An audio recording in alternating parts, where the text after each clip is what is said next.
Oh, bonjour à tous et bienvenue dans cette spéciale Noël. Stuart Gordon nous a quittés en mars dernier, laissant derrière lui une pléthore de films intéressants comme Fortress ou Reanimator. Mais est-ce que vous saviez qu'il avait participé à l'une des franchises les plus lucratives des studios Disney? Non? Eh bien cela tombe bien puisque nous allons parler aujourd'hui de la franchise Chérie j'ai rétréci les gosses. Donc si vous êtes prêts, nous sommes partis pour un voyage qui débute en 1985 et se termine en 2020. À l'origine, Stuart Gordon est un dramaturge reconnu qui s'est lancé véritablement dans la réalisation avec Reanimator en 1985. Un film particulièrement jouissif où l'on retrouve également Brian Yuzna, scénariste-producteur et principal collaborateur de Gordon. Suite à une discussion avec leurs enfants, les deux collaborateurs en viennent à se demander s'ils sont capables de faire un film familial pour leurs petits. Et pour cause, à l'époque, ils sont encore une fois à la tête de deux films d'horreur, Dolls et From Beyond. Ils ont alors l'idée de The Teeny Weeny, un récit où des enfants sont rétrécis et se retrouvent à traverser le jardin pour rentrer chez eux. Gordon et Yuzna ont alors proposé le projet aux studios Disney qui ont pris un peu peur au vu du passif du duo. D'ailleurs, dans l'une des versions du script, il se trouve qu'un des enfants devait mourir lors de la scène de l'arrosage, ce qui a amené le duo à s'autocensurer en proposant seulement 4 personnages principaux. Le projet passe alors par moult réécritures et réunions, d'autant que Jeffrey Katzenberg, alors directeur de la branche cinéma de Disney, en vient à faire des réunions tôt le matin et qui plus est tous les jours, même le week-end. Ce qui est particulièrement épuisant non seulement pour les employés de Disney, mais également pour Gordon et Yuzna. Mais l'air de rien, le projet avance et Edna Haas, scénariste de Dolls, se retrouve à collaborer au scénario du film aux côtés de Gordon et Yuzna. Jeffrey Katzenberg pense alors à une scène où des provisions tomberaient sur les personnages principaux, permettant ainsi des placements de produits. Gordon et Yuzna ont alors l'idée de génie de la scène des Cheerios. D'un côté, vous avez un pur placement de produits avec les céréales, et de l'autre, vous avez une scène particulièrement angoissante avec un père qui manque de manger son fils, ce qui reste encore l'une des plus grosses scènes cultes de Chérie j'ai rétréci les gosses. Quant au décor, ils ont été construits sur environ 9 mois dans des studios à Mexico. Ainsi, un quartier résidentiel de 12 maisons a été construit pour simuler la ville de Fresno en Californie, un cookie de 3 mètres et des brins d'herbe de 12 mètres de haut ont été réalisés en mousse de polyuréthane, un bassin de 60 000 litres d'eau chlorée d'épaississant alimentaire et de pigments a été utilisé pour le lait, et ainsi Mimi la fourmi a eu droit à une réplique géante réalisée avec notamment du crin de cheval. On pourrait alors penser que tout se passe pour le mieux vu que les choses avancent. Sauf que Stuart Gordon tombe malade. La raison, il a des saignements de nez dus notamment à du stress et à de l'hypertension artérielle. Suite à l'avis de son médecin, Stuart Gordon décide d'abandonner le projet, préférant vivre plus longtemps avec sa famille, plutôt que de subir des séquelles irréversibles dues à un tournage usant et stressant. On pouvait alors légitimement penser que Brian Yuzna succédera à Stuart Gordon, d'autant qu'il a travaillé sur le projet depuis le début. Eh bien non, puisque Disney lui préfère le technicien d'ILM Joe Johnston qui signait là pour son premier film. Si Joe Johnston n'a réalisé que quelques courts-métrages, en revanche, il n'est pas un inconnu des grosses productions, puisqu'il a été production designer et directeur artistique sur les premiers Star Wars, les 2 premiers Indiana Jones et Howard the Duck. À peine engagé, Joe Johnston se retrouve à faire des réécritures en compagnie de Tom Schulman, futur scénariste oscarisé du Cercle des Poètes disparus. Pour incarner l'inventeur Wayne Szalinski, les castors envisagent dans un premier temps Chevy Chase, grande star comique de l'époque, connue notamment pour les Fletch, ou les National Lampoon's Vacation. Sauf que justement, il est occupé sur le 3e volet de cette franchise et doit donc refuser Chérie j'ai rétréci les gosses. Autre grande star comique de l'époque, John Candy finit également par refuser, mais propose le nom de Rick Moranis, alors connu pour son duo comique avec Dave Thomas, mais également pour ses apparitions dans Ghostbusters et Spaceballs. Rick Moranis est alors engagé et il trouve là le rôle le plus iconique de sa carrière, celui du savant fou mais toujours sympathique. Il est alors rejoint par Marcia Strassman dans le rôle de sa femme et par Amy O'Neill et Robert Oliveri dans le rôle de ses enfants. Chérie j'ai rétréci les gosses reste encore aujourd'hui un modèle de production Disney réussi. C'est un film divertissant, bien joué, bien écrit, avec des personnages attachants, des effets spéciaux qui n'ont pas tant vieilli que ça, des décors absolument sublimes, et surtout un sens du gigantisme qui rappelle les grandes heures de L'homme qui rétrécit de Jack Arnold.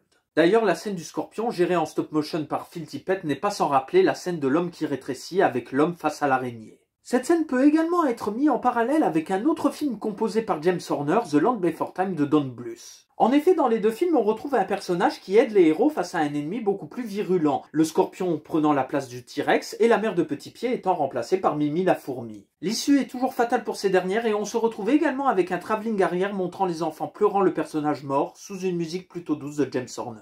D'ailleurs, ce dernier a causé bien des problèmes à Disney puisqu'il a utilisé le morceau Powerhouse de Raymond Scott sans en avoir l'autorisation, ce qui a amené les ayants droit à faire un procès et Disney a réglé l'histoire à l'amiable. Ce qui n'empêche pas la musique de James Horner d'être particulièrement convaincante, à la fois palpitante, émouvante et jazzy. Le générique animé de Bill Croyer se révèle particulièrement réussi avec un ton cartoonesque qui va bien avec le métrage et surtout des crédits qui finalement se reflètent avec les actions du générique. Sorti en juin 1989, Chérie j'ai rétréci les gosses rapporte plus de 130 millions de dollars sur le sol américain avec seulement 18 millions de dollars de budget. Rajoutez les chiffres internationaux et vous avez un score de plus de 222 millions de dollars de recettes totales. En sachant qu'il y avait également une autre attente autour de la sortie de Chérie j'ai rétréci les gosses puisqu'il avait pour avant-programme Bobo Bidon, un court-métrage avec Roger Rabbit.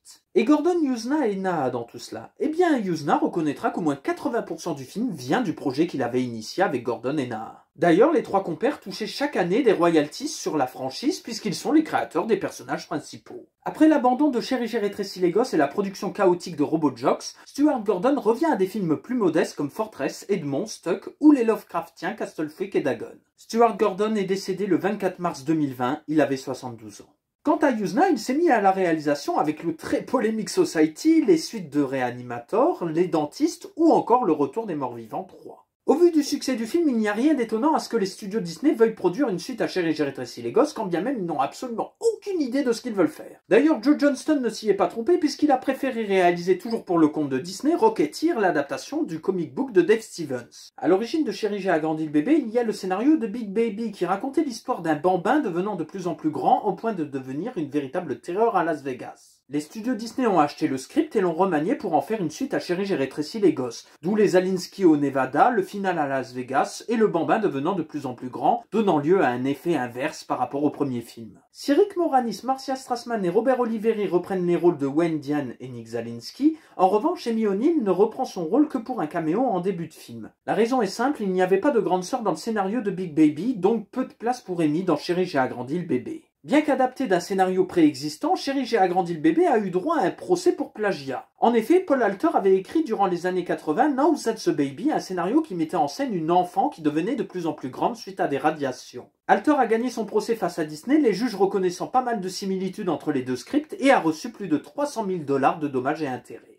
À la réalisation, on retrouve Randall Kleiser, que l'on connaît notamment pour Guiz et Le Lagon Bleu, ce qui se ressent d'autant plus dans la première apparition de Kerry Russell, qui est assez particulière. Car oui, Chérie j'ai agrandi le bébé sent souvent la saison des amours, avec Nick tombant amoureux de sa camarade Mandy, au point de se retrouver au cœur de l'action, jusqu'à des roucoulades dans une voiture de sport, car c'est bien connu, les garçons bizarres sont plus intéressants que les gars musclés. Chérie j'ai agrandi le bébé est une suite nettement moins convaincante que le premier film, et pour cause, les effets visuels sont beaucoup moins réussis et plus vieillissants de nos jours, comme les incrustations du bébé, et le scénario est également beaucoup plus familial alors que le premier était très sombre et triste par moments. Toutefois, il est toujours amusant de suivre les aventures des Alinsky et il est d'autant plus intéressant de savoir que les parents n'ont pas voulu faire de leurs enfants des cobayes pour la communauté scientifique, ne révélant jamais ce qui s'est passé dans le premier volet. Ce qui fait de Wayne Zalinsky un personnage beaucoup plus humain que la plupart des scientifiques qu'il côtoie dans le film. Soulignons que comme dans le premier film, c'est un élément extérieur qui permet à la machine de fonctionner. Dans le premier, il s'agissait d'une balle, ici il s'agit d'un fond de bouteille en verre. Comme le premier film, Chérie j'ai agrandi le bébé hérite d'un générique animé réalisé cette fois par Bob Kurtz d'après des designs de Robert Pelus. Un générique tout aussi réussi que le premier, avec un look toujours aussi cartoonesque et avec un Rick Moranis animé essayant tant bien que mal de s'occuper de son bébé géant. Sorti en juillet 1992 aux États-Unis, Chérie j'ai agrandi le bébé n'a récolté que 58 millions de dollars au box-office américain alors qu'il en a coûté 32 millions. On pourrait alors penser que Disney arrêterait les frais, et pourtant non, puisque l'on retrouve Randall Kleiser, Rick Moranis, Marcia Strassman, Robert Oliveri et les frères Chalikar pour une nouvelle aventure qui se nomme Chérie j'ai rétréci le public, qui n'est autre qu'une attraction pour Disneyland. L'éternel Monty Python et Rick Eden se rajoutent au casting dans le rôle du Dr Channing, un scientifique devant remettre un prix à Wayne Zalinsky. Un rôle visiblement inattendu pour l'acteur puisqu'il a été appelé à la rescousse par Marcia Strassman suite au désistement d'un acteur. À l'image de Captain EO de Francis Ford Coppola, Chérie j'ai rétréci le public est un véritable mélange de show et de film en 3D. Wayne Zalinsky est là pour recevoir le prix d'inventeur de l'année aux côtés de sa femme Diane et de ses enfants Nick et Adam. Mais comme d'habitude dans la franchise, rien ne va se passer comme prévu et dès le début on se retrouve avec un Wayne miniaturisé sur un engin volant uniquement visible grâce à la 3D. On nous présente ensuite le duplicateur dimensionnel qui permet de faire des copies d'un même objet et ce grâce au petit Adam qui met une petite souris dans l'appareil. Comme Chérie j'ai rétréci le public est une véritable attraction, des petits bruits de souris sont utilisés pour faire croire à leur présence dans le public. Une machine à hologramme est également utilisée avec dans un premier temps un chat qui devient progressivement un lion.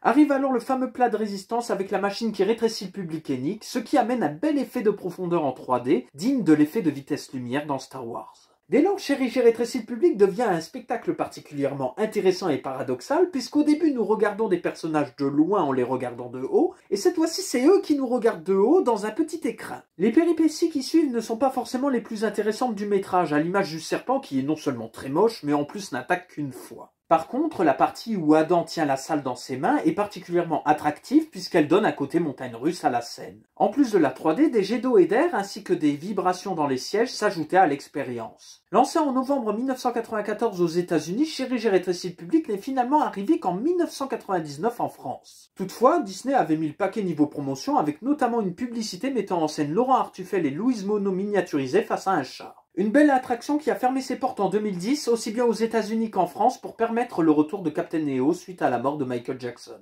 Le Discovery Theater français a depuis projeté en 3D des courts-métrages ou alors des extraits de films à venir chez Disney, comme un certain Ant-Man à l'époque qui doit énormément à Chérie, j'ai rétréci les gosses et à L'homme qui rétrécit. Suite au succès de l'attraction, les studios Disney décident de lancer un troisième long métrage de cinéma nommé Chérie, nous avons été rétrécis. Le projet est alors prévu pour Noël 1996 et doit être rédigé par Kerry Kirkpatrick qui travaille également sur l'adaptation de James et la grosse pêche. Mais Jeffrey Katzenberg, toujours en poste, décide de mettre le projet en stand-by et Kirkpatrick se retrouve à travailler pleinement sur le film d'Henry Selick. Une fois son travail terminé, le projet est relancé non pas pour le cinéma mais pour le marché vidéo puisque Disney est particulièrement content des résultats des suites d'Aladdin. Le film devait initialement coûter 40 millions de dollars. Il en coûtera finalement 7 millions et sera tourné en format télévisuel, ce qui permettra de faire encore plus d'économies sur les effets spéciaux. Ce qui donne à Chérie, nous avons été rétrécis une allure de téléfilm avec des effets spéciaux particulièrement cheap. Ce qui est d'autant plus dramatique lorsque l'on sait que le réalisateur n'est autre que l'un des chefs opérateurs les plus compétents de ces 50 dernières années. Et oui, Dean Cundey n'est autre que le directeur de la photographie de Jurassic Park, Hook, Halloween, New York 1997, Jack Burton, Fog,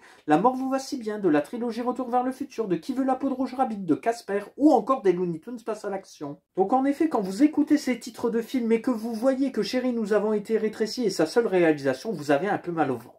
Sans compter que les scénaristes Neil Scovell et Joel Hodgson ont dû remanier le script pour qu'il convienne au budget. Vers la fin, les Alinsky devaient tomber dans un aquarium, ils finiront finalement dans une machine à bulles. La fête devait initialement dégénérer avec environ une centaine de personnes et au final on se retrouve avec 10 pelés dans une scène absolument ridicule. Pour compenser le budget limité, on se retrouve avec des placements de produits absolument partout, dont une hallucinante séquence avec des Hot Wheels. L'idée que Wayne, sa femme, son frère et sa belle-sœur soient les victimes du rétrécissement est une bonne idée en soi, mais le problème est que le film manque cruellement d'enjeu. Ainsi, le seul véritable ennemi du film est un cafard que l'on voit finalement que 5 minutes à tout casser. Un constat amer qui se confirme par la seule présence de Rick Moranis, seul rescapé de la franchise à être encore présent. Marcia Strassman et les jumeaux Chalicard ne reprennent pas les rôles de Diane et Adam, laissant leur place à Eve Gordon et Bug Hall. La même année que Chérie, nous avons été rétrécis, la franchise reprend des couleurs avec la série reboot Chérie, j'ai rétréci les gosses qui va s'étaler sur 3 saisons entre 1997 et 2000. Une série qui revient au fondement de la franchise avec Peter Scolari, Barbara Alyn Woods, Hilary Tuck et Thomas Dekker dans les rôles de Wayne, Diane, Amy et Nick Salinsky.